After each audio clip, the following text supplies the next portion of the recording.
বিভিন্ন স্থানত গলে ছাত্ৰ ছাত্ৰীসকলে এডিআৰইৰ পৰীক্ষাসমূহ কেতিয়াও অনুষ্ঠিত হ'ব সেই বিষয়েও মোক প্ৰশ্ন কৰে। আজি আমি সেই বিষয়েও এখন বৈঠক কৰিছিলোঁ।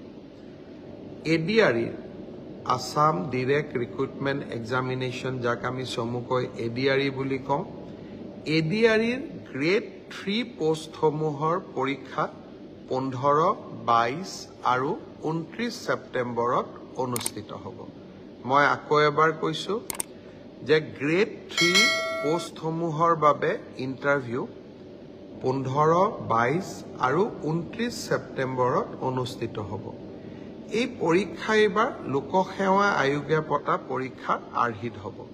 প্ৰথমতে প্ৰিলিমিনাৰী পৰীক্ষা হ'ব, তাৰ পিছত মেইনছ হ'ব, আৰু মেইনছৰ পিছত আমি ভাইভা প্ৰক্ৰিয়াৰ মাজেৰে আমি সমগ্ৰ ইণ্টাৰভিউ প্ৰক্ৰিয়াটো সমাপ্ত কৰিম।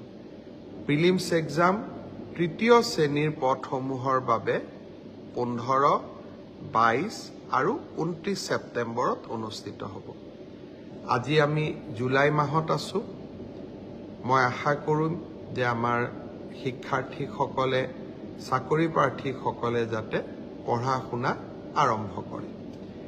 ঠিক সেইধৰণে চতুৰ্থ শ্ৰেণীৰ বাবেও আমি একেটাই ব্যৱস্থা হাতত ল'ম। প্ৰথমতে প্ৰিলিমছ, তাৰপিছত মেইনছ আৰু তাৰপিছত ভাইভা ভচি। গ্ৰেড 4 বা চতুৰ্থ শ্ৰেণীৰ পদৰো প্ৰিলিমছ 20 আৰু 27 অক্টোবৰত অনুষ্ঠিত হ'ব।